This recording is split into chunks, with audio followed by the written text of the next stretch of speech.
There's an old saying that when life throws you lemons, make lemonade. But what do you do when you run out of lemons?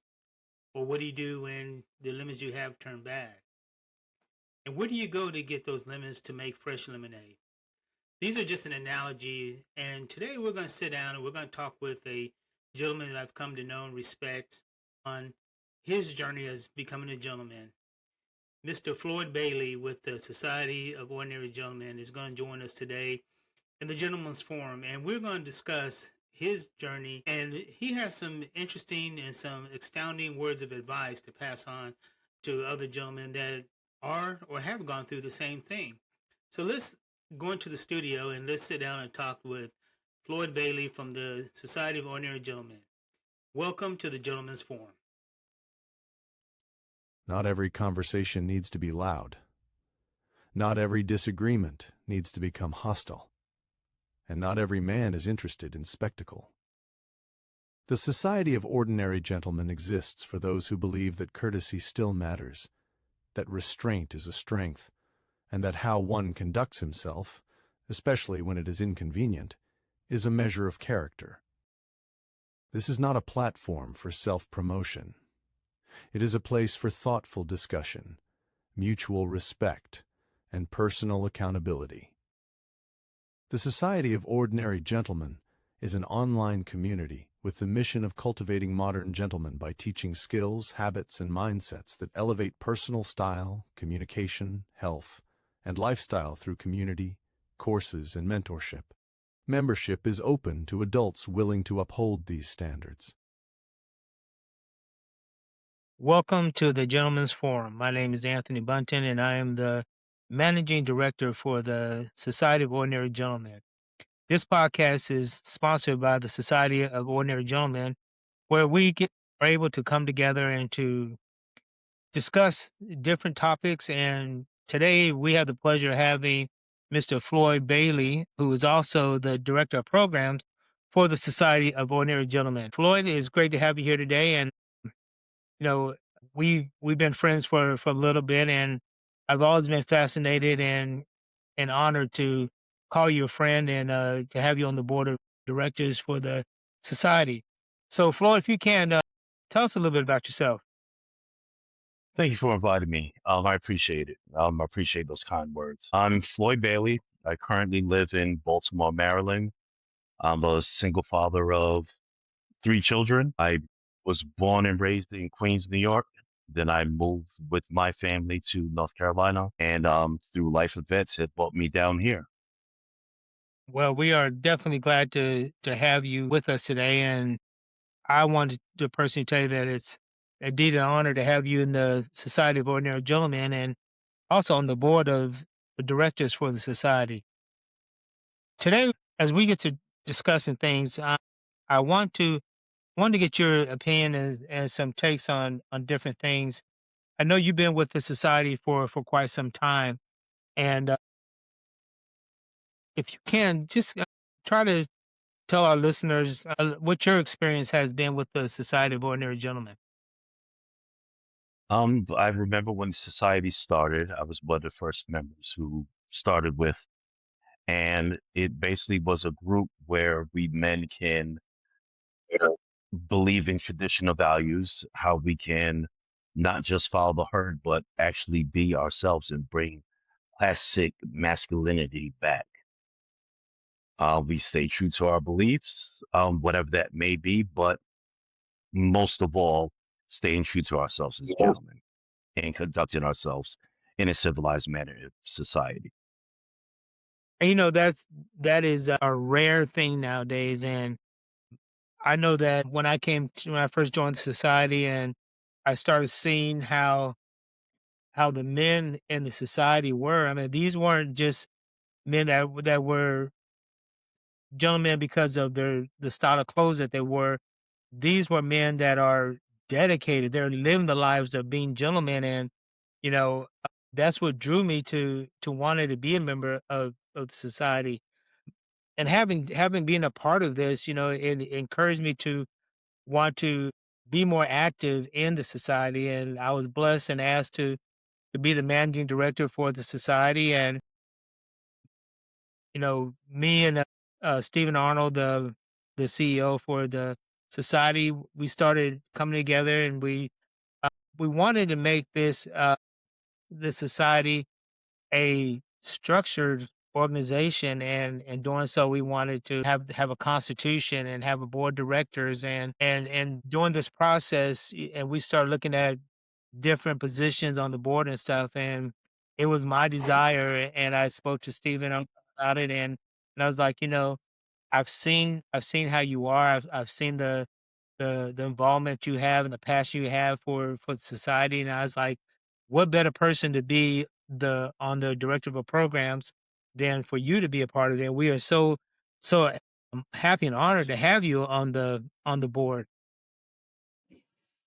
I want to ask you a couple questions as we start talking about just being gentlemen in the modern day, because this is rare. You just don't see It is too many very men much so. nowadays that are dedicated, and that's what drew me to you, because I mean, I see the way you carry yourself. I see the way you conduct yourself, we have this ongoing ban within the society where, we refer to you as the mayor of the Society Right. of Ordinary Gentlemen, because of the way that you carry yourself.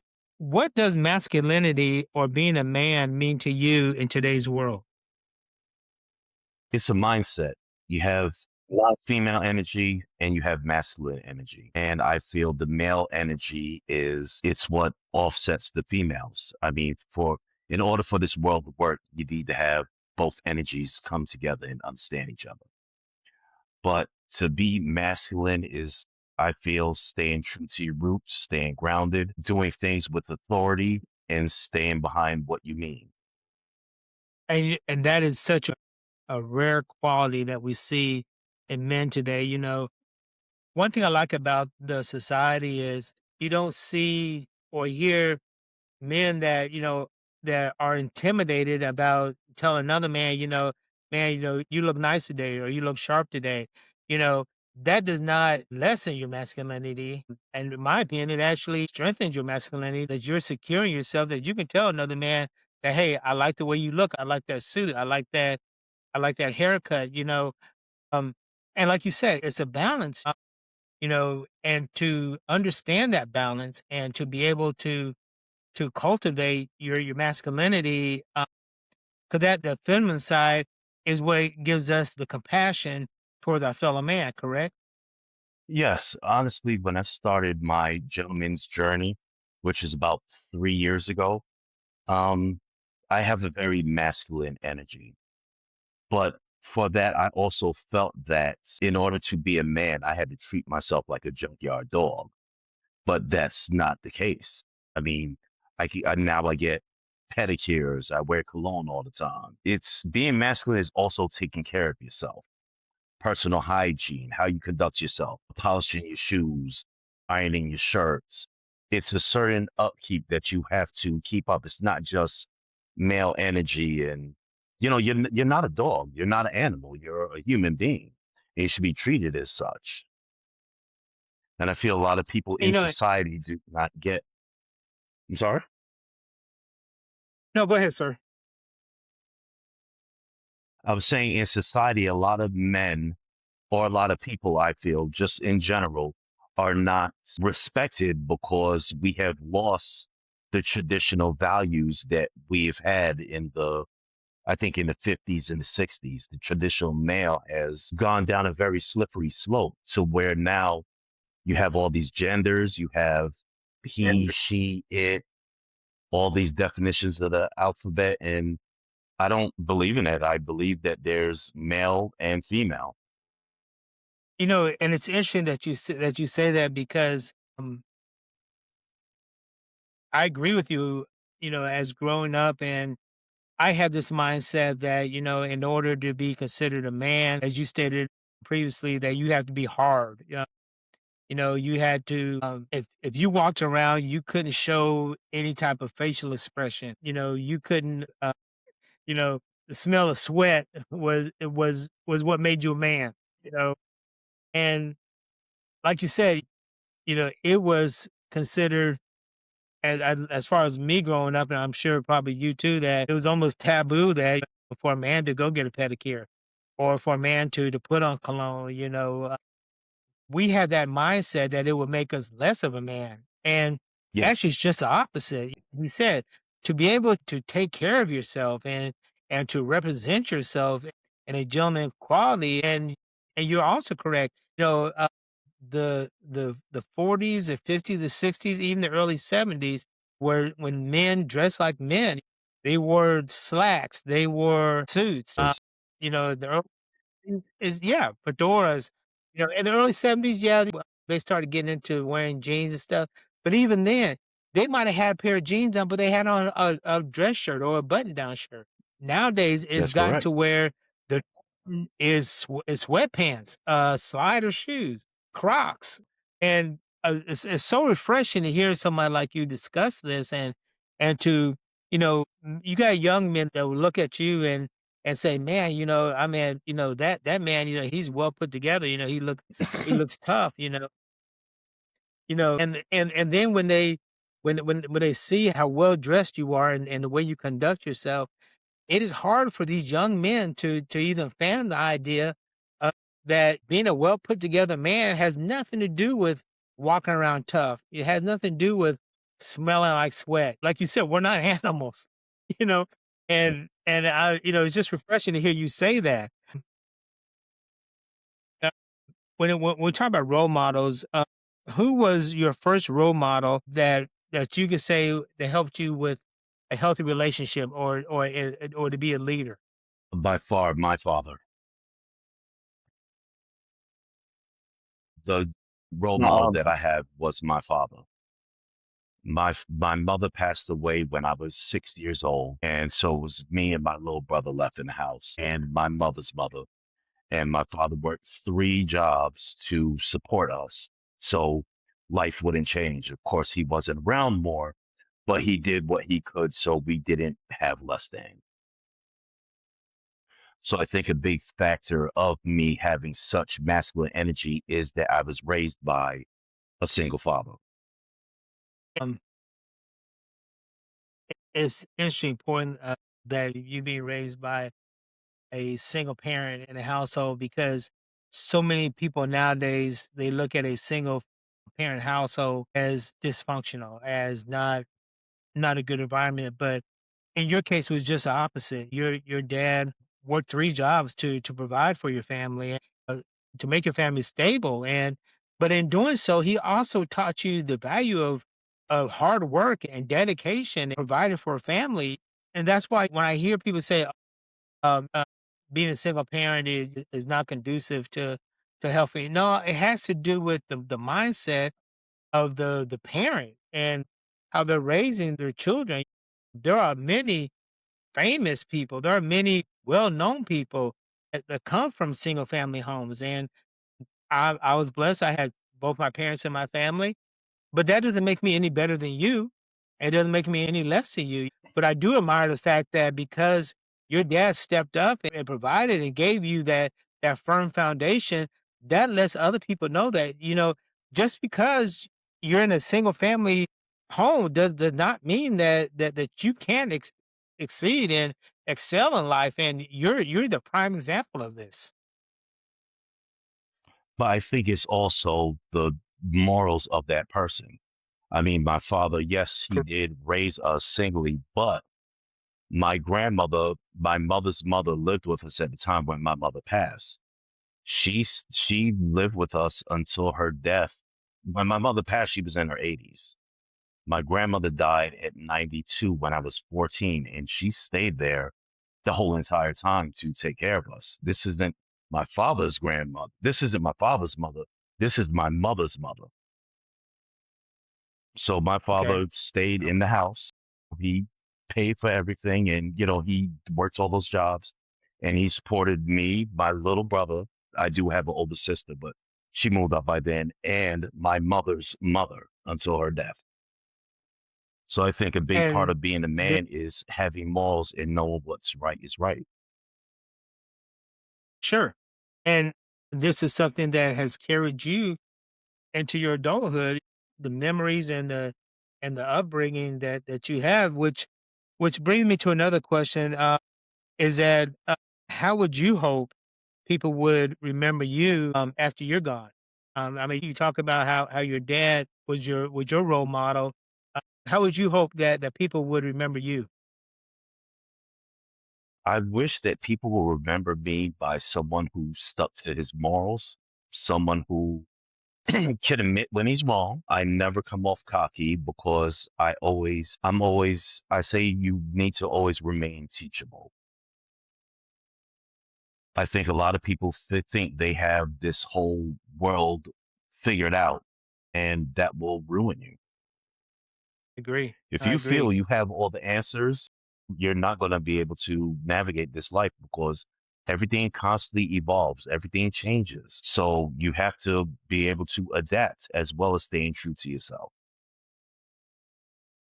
Right, and that is so important because Floyd, we've discussed this in our Sunday live lounge meetings that we have in the Right. Society of Ordinary Gentlemen. Is that we're on a journey of being gentlemen, and it is not a journey that has an ending point. When you end that journey, you end your life.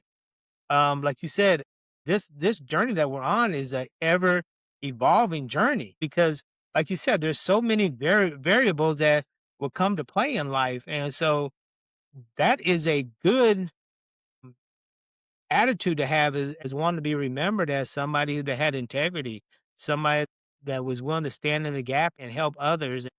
That is a definite legacy, and I can see that this legacy stemmed from your father, and that's something awesome to have and to remember. Mm, what is a belief that you held 5 years ago or even 10 years ago that you had to unlearn or that you had to let go? I think it was how I'm supposed to be treated, how I'm supposed to act by being that macho persona where I can't do certain things. I can't dress up when it doesn't call for it. I can't worry about what other people think about me. I have to set a standard where in this day and age, there is none. I do not feel like I need to walk around in Crocs. I do not feel, if anything, in order to dress up, I feel I have to take it up a notch. But I feel in a society where people are walking around in pajamas and slippers as their everyday wear, people go to work like this. And how do you want to be perceived? Even now, or every job that I've had since I started taking this journey, people actually approach me because they want to better themselves, but they're scared to do it. They will look at me with not a arrogance, but a confidence and said, hey, I see you smelling, I see you smelling different every time I come in because I took up cologne buying as a hobby. But they come to me and ask me because they want to do it, but they're kind of afraid to do it. So I kind of coach them or, wearing suits. People see me how I dress and, they might take stabs at me and, make fun and banter, but I also have a confidence where I won't be deterred. I just know something you don't. That's kind of how my attitude is. And I agree with you because that was basically my train of thought and something I had to outgrow and unlearn was that you don't have to walk around being hard. Uh, you don't have to have an occasion to put on a suit. You don't have to have an occasion to put on cologne. And I was raised in a Christian background, and I was raised to be a gentleman and come from a family of ministers. And my grandparents always tell us all the time when it comes to smelling good, they're like my grandfather used to tell us, you wear some type of cologne, whether it was a Brute 33, Old Spice, you put something on. My grandmother used to always tell us that, if you can smell yourself, then other people can smell you. Uh, so having to unlearn that habit of having to be walk around being hard and not be able to show emotions, worrying about how, like you said, how other people look at you and having to have a reason or a just cause to look nice. I was the same way. I went from growing up in a Christian home, and my father was an officer in the Air Force and a minister. Then I went to the military, then trying to find myself. I became a biker and rode bikes for years and being a part of a club and stuff to break away from all that and to find myself and to realize that being a gentleman is not what all that was. And I'm Well, like you, I had to out. well, years ago is funny. I was 12 or 13. I was at home and, I was raised up a black male in Queens, New York. And my best friend, who I knew all my life, I think since we were 4 years old, we used to throw rocks at each other's houses. We were just some bad kids. But I remember he came in the house and I think I left it on. I didn't want him to know that I listened to Phil Collins from the Police. This is around 1991. So when he heard it, he said, "Oh snap! You listen to that too?"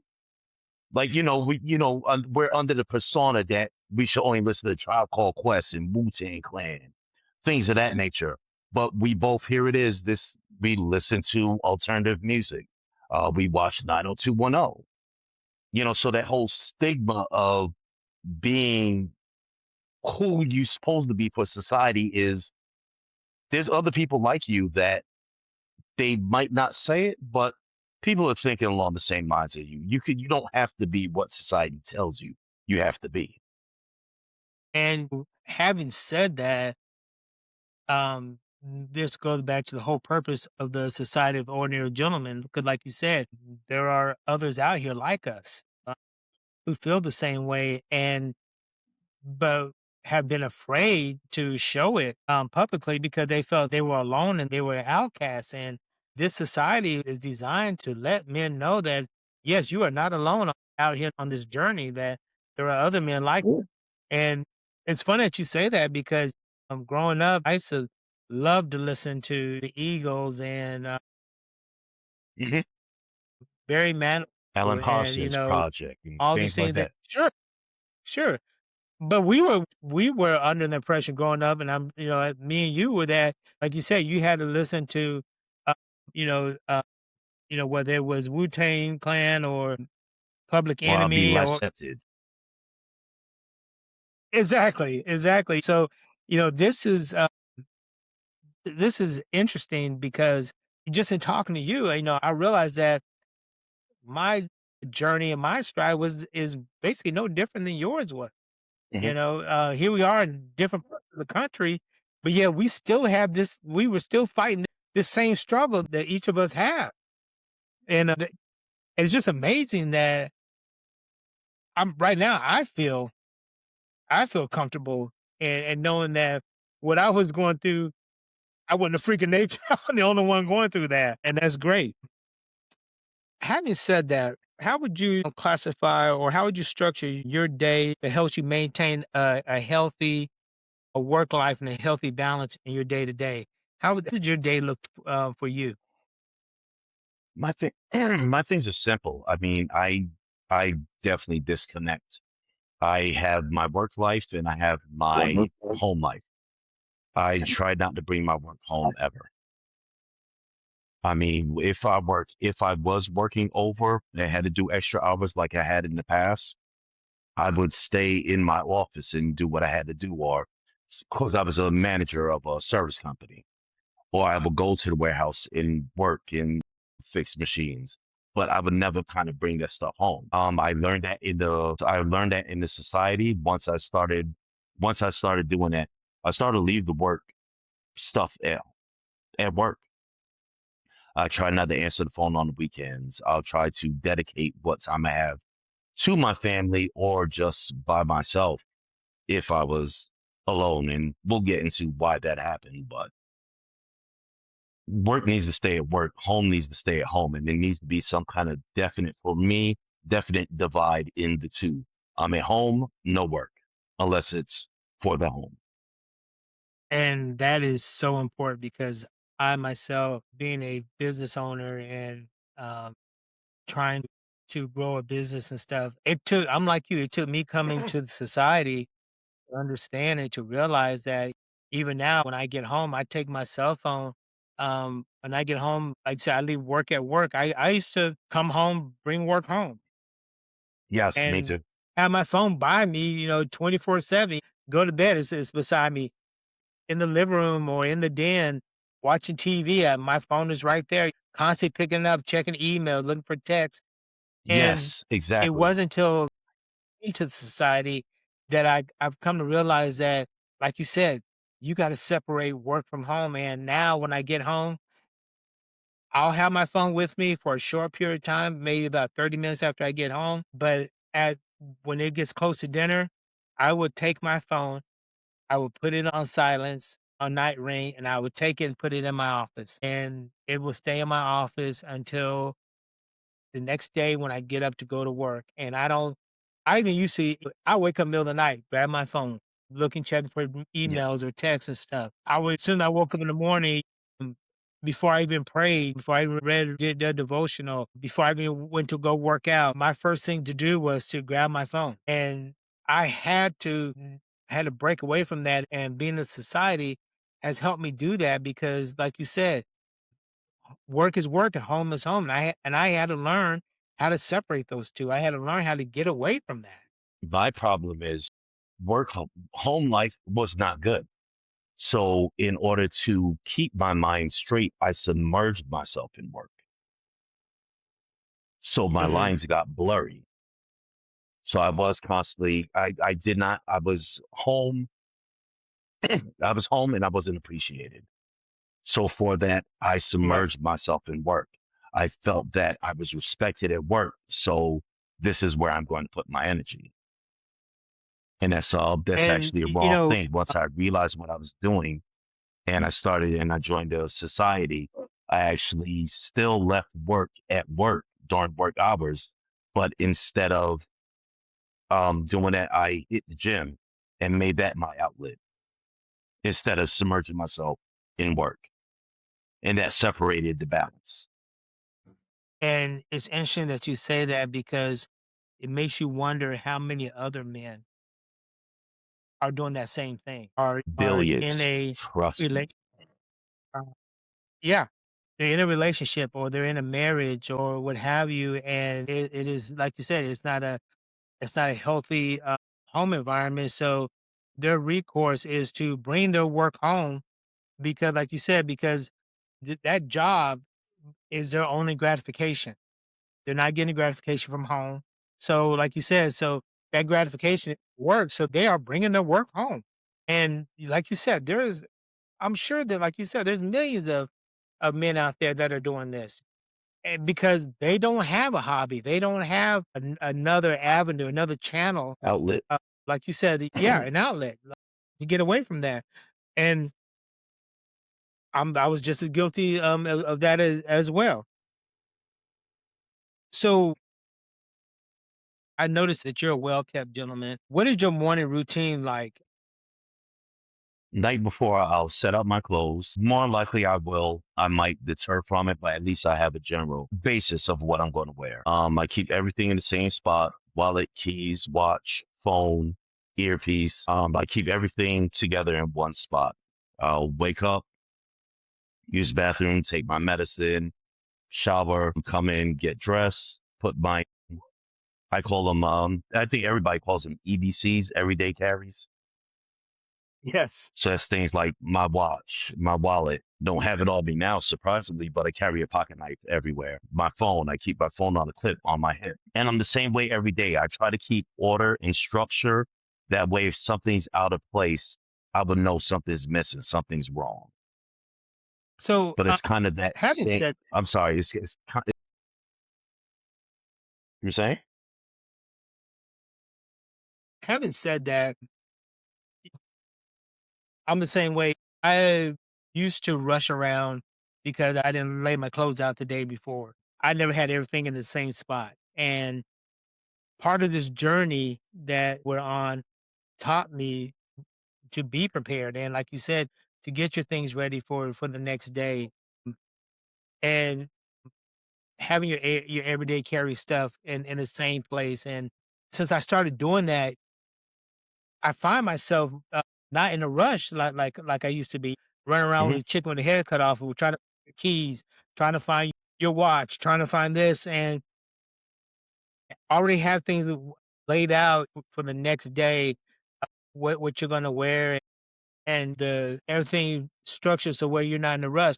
But having said that, I noticed that you have on a nice shirt and everything. There are a lot of men that don't have what you would consider a white collar job. Uh, some people work I in don't. I you don't know, anymore. right, and this is the point that I was asked because there are so many men that feel that because they don't wear a suit to work, they don't have a white collar job, that when they get home, that getting dressed is not worth it. It's a headache. But I noticed every time that me and you have talked, we had conversations when we have our live society lounge meetings, doing the society of ordinary gentlemen. I noticed that you are always well dressed. How does that play for you? Because so many men feel that, well, it's not worth it. And there's a point in my time in my life that I was that same way. I didn't want to come home and take a shower and change clothes and put on something nice. It's like, why am I going to do that for a couple hours? But I found out for me that coming home, getting those clothes off, taking a shower, putting on some nice clothes, whether I go out or whether I stay at home, it helps me that mindset of that day's work off of me, if that makes sense. It's To me, it's a mindset. I will get dressed up like this. I mean, I go to work in cargos and company shirt because now I'm a technician. I'm a equipment repair technician, as well as I also do deliveries. I'm filling in for that because we had some layoffs. But I will dress up on the weekend, even if I'm not going anywhere. Even if I'm going to Walmart, I'll still have on slacks and a shirt. I might have on a bow tie. I might have on an ascot. Who knows? But you always want to be presentable. I mean, I have dreads. You can't see them because my hair is in barrel twist right now, but I wear a bonnet to sleep just so I don't mess my hair up. But I'll be damned if I go outside into the street with a bonnet on. I mean, that's not being a presentable person of society. I want to be able to, if somebody sees me. I remember, and I'm going to disclose this, I'm also a member of a So when I did start my gentleman journey, I said that I'm this, and I just so happened to be walking through a supermarket, and I heard somebody call up my name, and I thought somebody was calling me, but I looked, and it was somebody I knew from there. I think they just met me, and we shook hands and we spoke, but I was presentable at the time. You never know who, where, and what you're going to run into in society. You want to always be prepared. And the part two to that is I watched a YouTube a couple years ago, and they talked about, I think the topic was why I wear a suit every day. And the gentleman said he wants to be always, he was actually a former basketball player. And he says he's making all these kind of Yeah. deals, and you never know who you're going to run into in society, but you always want to be prepared. And plus, there's a difference between wearing a suit and the suit wearing you. As you see, we're both sitting here, we're having a conversation, just like two good old boys, and we're both relaxed because we wear this pretty much every day. I don't feel stuffy in a suit where I have to feel like a penguin. I'm loose in a suit. I get them tailored. I could relax. I could move around. I have movement. It's just another piece of garment. But the more you wear it, the more comfortable you are in it, the less you even think about It's interesting you say that because that video that you're talking about, I saw that same video. it. He's a former basketball player, and And he said he used to walk I was in shorts and tank tops. right, and he started talking about how he wears suits every day, and that's what struck me about it. Is like, man, this guy wears he's a basketball player. He wears suits every day. I'm like, I want to see this. So I watched that video, and Floyd, this is so ironic because it was probably about 3 or 4 days later, and it was on a Saturday morning. I was at home and I realized that I had left something in my office that I needed, and it was about 6:30 in the morning. I need to run to the office and grab that right quick. I think we were going to go out of town or something, but it's something I needed to get from the office. So here I am. I'm thinking it's 6:30 in the morning. It's on a Saturday morning, downtown Memphis. Ain't nobody gonna be around. I had on some sweat shorts and a t-shirt that I had been working out when it occurred to me that I left this in the office. So here I am, and normally I don't ever go out of the house without getting dressed, without dressing up. And I'm like, I'm just run downtown, run inside the office, grab it, and be back home. 30 minutes at the most. So here I go. I jump in my car, I run to the office, and Floyd, every single person that I thought I would not see was down there. It it blew my mind. I thought nobody would be around, nobody would see me. I mean, it wasn't like that I looked bad. It was just the fact that they didn't even know who I was because I never come to work in street clothes as far as like sweatpants or sweatshirts or anything like that. And so I literally walked in and people were like, "Can I help you?" And I'm like, hey, Al, how you doing? Hey, Shorty, how you doing?" And they're like, "Anthony?" Yeah, they're like, "Man, we didn't recognize who you were." But like you said, you never leave the house and not thinking that you're not going to be noticed or you're not going to run into somebody. Because here I am thinking that there'll be nobody around. The one time that I thought nobody would be around, it's like everybody and their brother was down there. And Mhm. it just blew my mind. So yes, you're definitely right in this aspect. Mhm. Let me ask you a question. What small habit that had a massive impact on you in your life or in your business life? What small habit that you can recall? Hmm. Small habit? I think not caring what people think. Me dressing up like this was for the better. I mean, like I said, I was a Mhm. manager of a service outfit, and I'm not one of those people who would just sit behind the desk. And even though my guys will complain that, hey, we're your technicians, let us do our thing.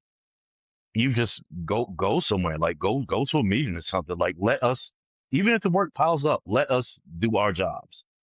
But I will come in with cargos. I will come in with, a company polo.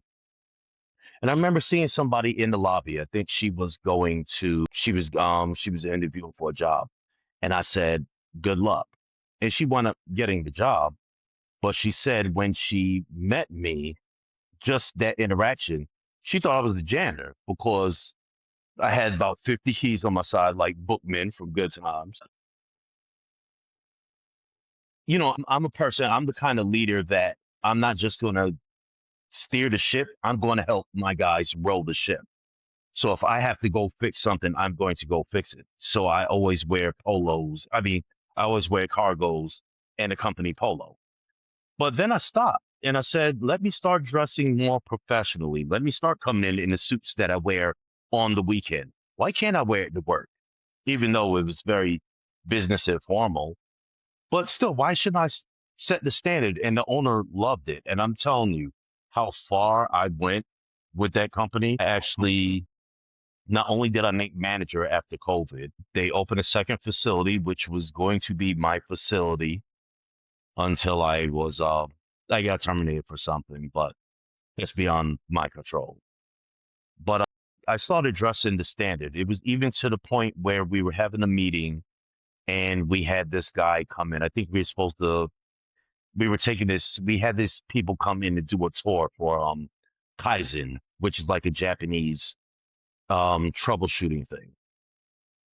And he said, I want everybody to come in when this gentleman comes, and I want you to dress business professional. No need to wear a tie. And it said Floyd, just to pick at me because I wear suits every day. I started wearing suits every day. So everybody started laughing, and I said, you know what? I know exactly what I'm going to wear. I'm going to put on the cardigan.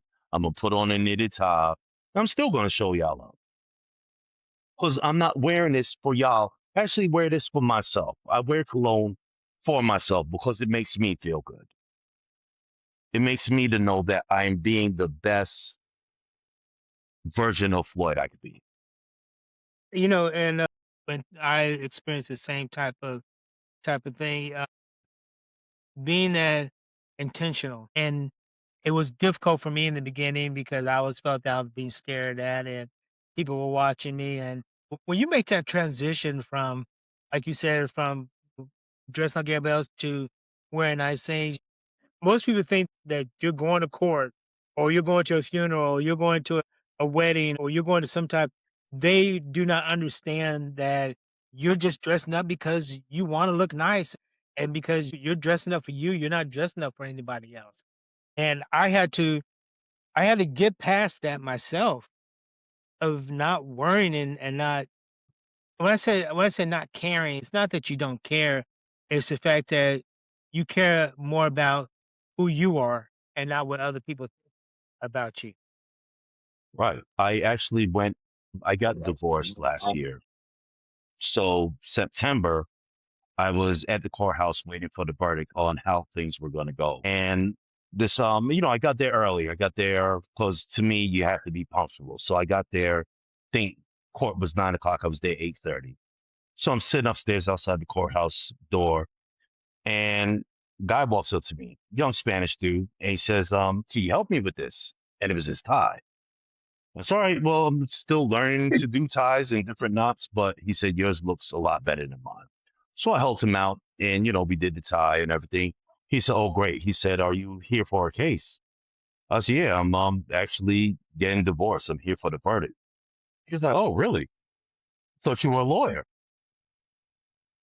I was like, "Nope, no lawyer. I've just done." But I actually got to wear my suits. I got to wear my shoes and a bow tie and everything. But you just want to be presentable. If whatever the dress code is, I'm going to try to take it up a notch because I want to put my seal on it. I want to smell different than anybody else in the room because I want them to say, yeah, everybody looks nice, but that guy right there, I want to leave that lasting impression. And that is something that as a gentleman we should all strive is to have that brand, have that signature that, like you said, that dictates you different from Honestly, I everybody think a else in lot that of room. people are afraid. I think a lot of people are afraid in society, and this is why they dress the way they dress because they want to fit into the herd. They just want to look like sheep. Because if you step outside of that box, people are going to see you. You're going to stick out like a sore thumb, but you're not doing anything wrong. That's what you have to realize. You have to have the mentality to know I'm not doing anything wrong here. Anything, I'm doing something right. And you will have people following you. You will have people asking you questions, not because they're making fun of you, but because they respect something in you and they wish they had the courage to do that. And they say, well, how did you get over that? Can I do that? And essentially you said, because I've learned this myself, is that you can tell who the most confident people that are in a room because they are Hmm. the ones that walk in and go straight down front. The ones that don't have the confidence, they're the ones that are sitting in the back or up against the walls. The ones that have the most confidence are the ones that go down and take that front seat. And I learned that. And because I learned that even if I don't feel confident, I'm gonna go down front. I might not feel confident at that moment, but I'm gonna look like I'm confident. I'm gonna go down front. I'm gonna be in the first or second row. I'm gonna be right there. And because that's what people look at. If you have a speaker or somebody that's, let's say, for instance, you're going to apply for a job. I guarantee you, person conducting the interviews, when they walk to a room full of people, they are looking to see who's up front because those are the ones That, that they want. but there's also a saying, don't judge a book by its cover. Sure, I'm sure. sorry, but books have covers because I'm going to look at the cover of a book and that's what's going to judge me if I want to read it or not. Hmm. And let's be real. Everybody says that you shouldn't judge anybody, but it's the world. You People are shouldn't, gonna but judge people you. do. That's human nature. Right. That are human nature.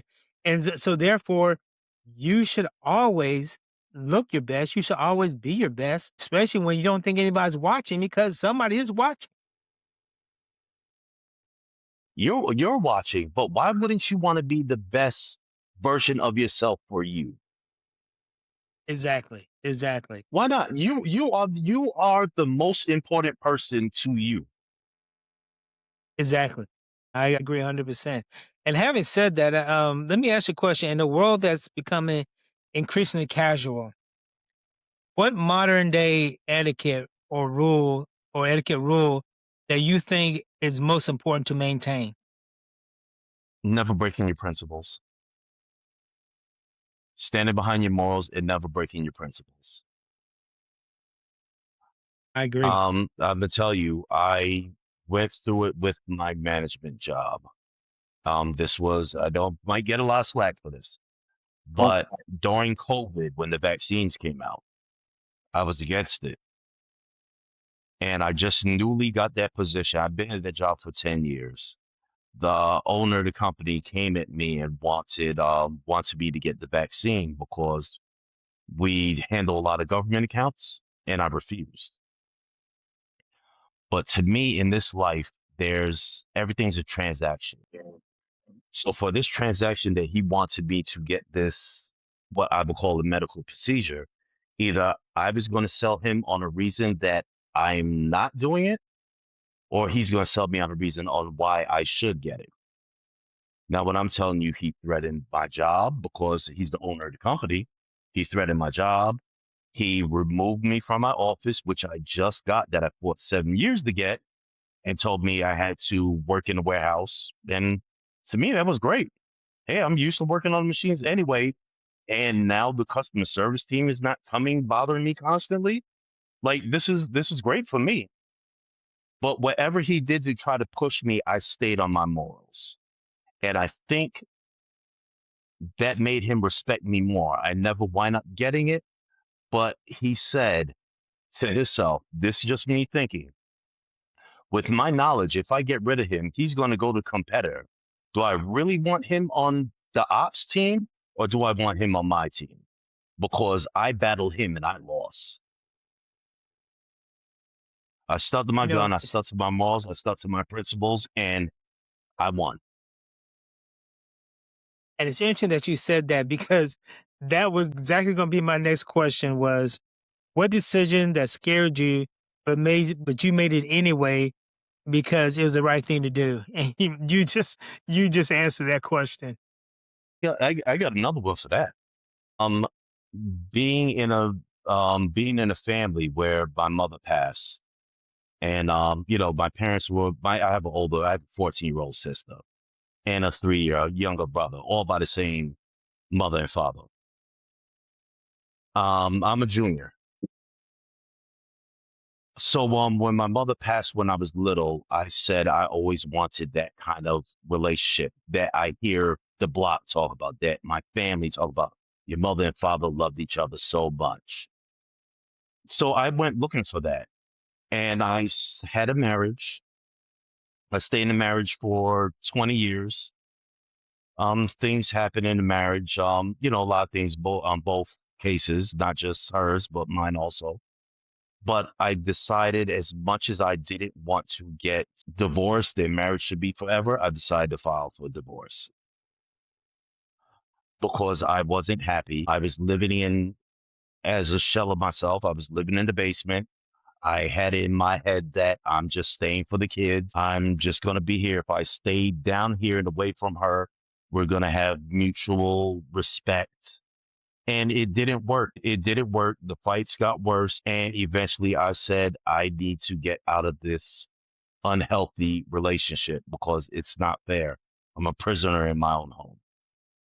So I think You that know, was a big decision that I made I'm 2, 3 years ago. and I'm glad you shared that because I can't tell you how many men have or are going through something like that. I went through a similar thing years ago in a previous marriage myself.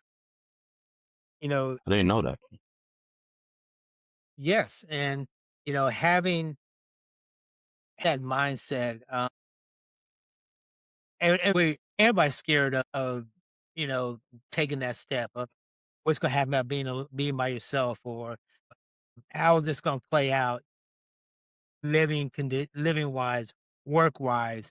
But that is a situation that you don't want to make, and but as you stated, it needed to be done. And I think every man going into marriage this day and age, I know I did in 2005. I said, nope, not me and mine. We're going to be the exception of the rules. Everything's going to be gravy. We're going to raise kids. We're going to buy a house. We're going to have the picket fence and 2.5 kids or whatever they say. And sometimes it'd be your situation. And you just stay complacent. You just stay in that place. And lucky for me, I did wake up and said, what the hell am I doing? right, Like, find an outlet, go do something, start hiking. I hit the gym. I gave up cigarettes. Like I said, I'm celebrating 12 years of sobriety this year. It's all about congratulations. being the best version of yourself. I'm Right, 47. So like I told the owner when I did tell him that I'm getting a divorce, and I literally sat in, I'm not joking you. I sat there talking to him. This is the same guy who was threatening to fire me that now respects me. And I'm sitting there in his office, and I started crying. And I said, I don't like this. I said, I feel weak. I actually feel like a little bee. And he says, you're not. You're passionate about your family. I'm sorry, I never went through a divorce, so I can't tell you how to be, but you you're passionate about your family, and that's why, I understand why you're crying. It doesn't make you any less weak, but I actually went to him and confided in him to say, hey, I'm going through a divorce. I just want you to know that I'm going through something. It's not going to impact my work performance, but I just want you to know if I seem kind of cloudy minded, I'm actually going through something right now. And he was sympathetic because I was honest. I was genuine. I'm not trying to hide something. I'm just being who I can be, and that's what a lot of people respect from me. sure. Having you saying that, this is a good lead into this question. How has your definition of success changed over the last 10 years, with everything that you've gone through, and you're being a part of the society of ordinary gentleman? How would you define how your outlook on success has changed? um, it really has nothing to do with society. I've always felt the same way. I've always got in a job, try to learn as much as I can and Hmm. excel. I never want to stay stagnant. I never want to stay complacent. I always want to either move into another job where I can go forward or I can excel. I have to move through the ranks. I can't just stay here and say I want to be here and that's it. I mean, like my last job, my 5-year plan was, I mean, it wasn't a 5-year plan. It was just my plan was to go from warehouse guy fixing stuff in there. I went to lead tech. From lead tech, I made manager. I skipped over supervisor, went to manager. Then I hit my next thing was I want to get my own facility. So then that happened. Then it was all right. I want to hit a certain amount of money. But I realized in that job, even though I was terminated position, because now I can grow that business where that business was here and I grew it to here. And as well as I grew with it, now I could do that again. I could start this bottom ceiling and move up. When I got this job, which it took me 2 months after my, not the owner of the company, but the general manager, I spoke to everybody and they said, you know what? Great. Go over there and do great things like you did here for us. And we still all speak to this day. That's amazing. And that's Floyd. I've listened to you and we talked before and everything. You're such a well-grounded individual. And what would you attribute to that? What topic or hobby that you randomly have a passion for that helps you deal with the day-to-day life and stuff? Music. That was me and my father's bond. My father was my best friend. He passed in 2008. But as a kid, I can remember leaving my bike at the end of the block in New York and running home and sitting in the basement, listening to my father with his music.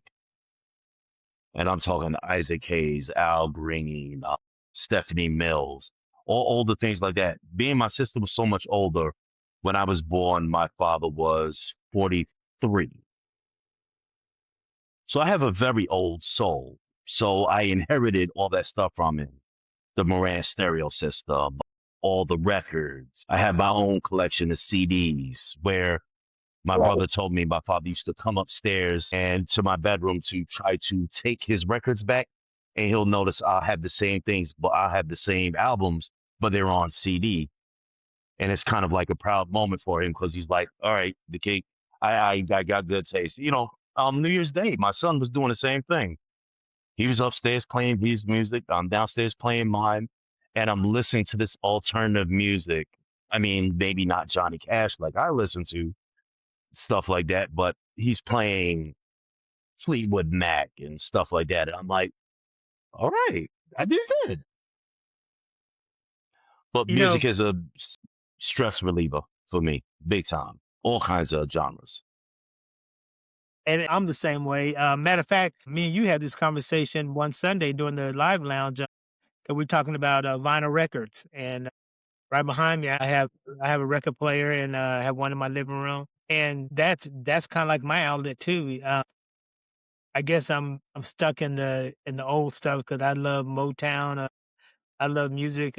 I love jazz music. I love music from the '60s and '70s and the early '80s. And I'm like you. It's soothing. It relaxes me, and I love the genre of different type of music that I love to listen to on a regular basis. I mean, my daughter, when I, the two youngest, unfortunately, they don't talk to me since the split up. But my daughter and me, we were listening to opera. We were trying to get into opera. Mm. It, You it, it know, was it was just it was just something to do. It's something different. I never And really now, but I never really got into, wanting to listen to opera and, until one day, I actually sat down and there was something that it was on TV, I think.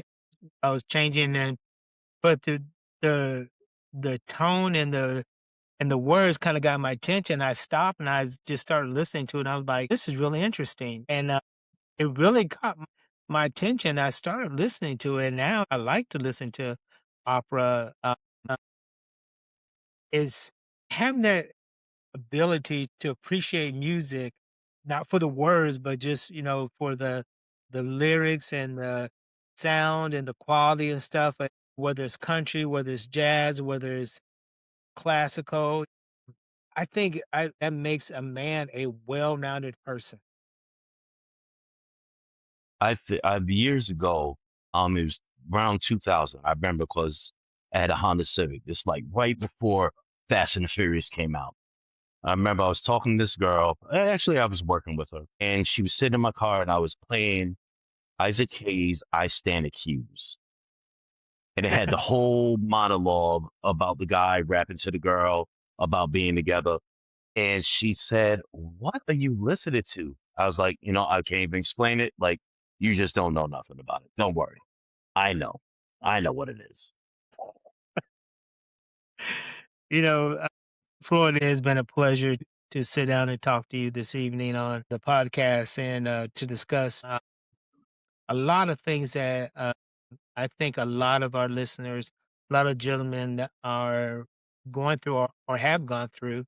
that felt that they were alone. And for us to sit here and talk about these things and discuss the different aspects of our masculinity and uh, how we deal with situations and the trials and tribulations that we've all gone through.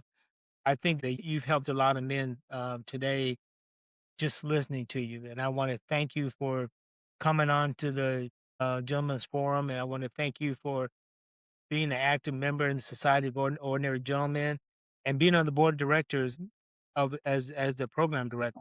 Honestly, this is no different than what we do every Sunday, and I wish more people would join because we don't just speak about one topic. We speak about many different things. However, like water, however it runs, we just go with it. And it's so great because it's not like when you post and you talk about one topic, we just talking about abundance. We maybe talk about 15 different things within an hour and a half, 2 hours. Yes. And I'm It's glad just you a great said experience. I'm glad you said that because I want to encourage everybody that's listening. If you don't know anything about the Society of Ordinary Gentlemen, there are several ways that you can learn more about us. We have a website, www.beagentleman.org, or you can go on the internet. You can go to this full website, look for the Society of Ordinary Gentlemen. We are on YouTube, we're on Instagram, we're on X, we're on LinkedIn. Find us.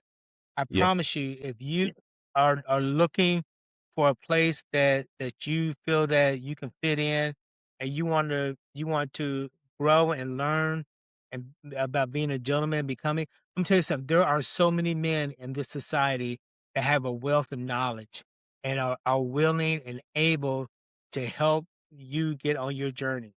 There are a group of men. We're growing every day because this society is not that we just take anybody that walks in the door, and we are looking for men that have the same mindset, that want to Hmm. be gentlemen. They want to live as, they want to grow as gentlemen. They want to be around other gentlemen. And like Floyd said, our live podcast, our live sessions on Sundays, and we're getting ready to expand and do some during the week. It's not just on a particular topic. We get in there and we start talking about things. And like Floyd said, it just starts flowing. We'll talk about sports. We'll talk about politics. We'll talk about hobbies and different things. And just to be in the presence of other men that are having decent and engaging conversation is something that you want to Hmm. experience. And like Floyd said, we want to encourage more people because this is what it's all about. And I want to thank you for joining us today on the Gentleman Forum. I want to thank our guest, Floyd. Thank you for being here. Um, and it's okay with you. I want to invite you back again because I want us to continue I want to come back. whole thing because we have so many men out here that I know can learn from you. And I know that your experience that you've shared with us today is just the tip of the iceberg. So I want to challenge Pick, each and every one by of all you means, today. please pick my brain. Be the best version of you that you can be. Be the gentleman that's inside of you. Get involved in organizations like the Society of Ordinary Gentlemen. And I hope that you will continue to follow us on these podcasts, the Gentlemen's Forum.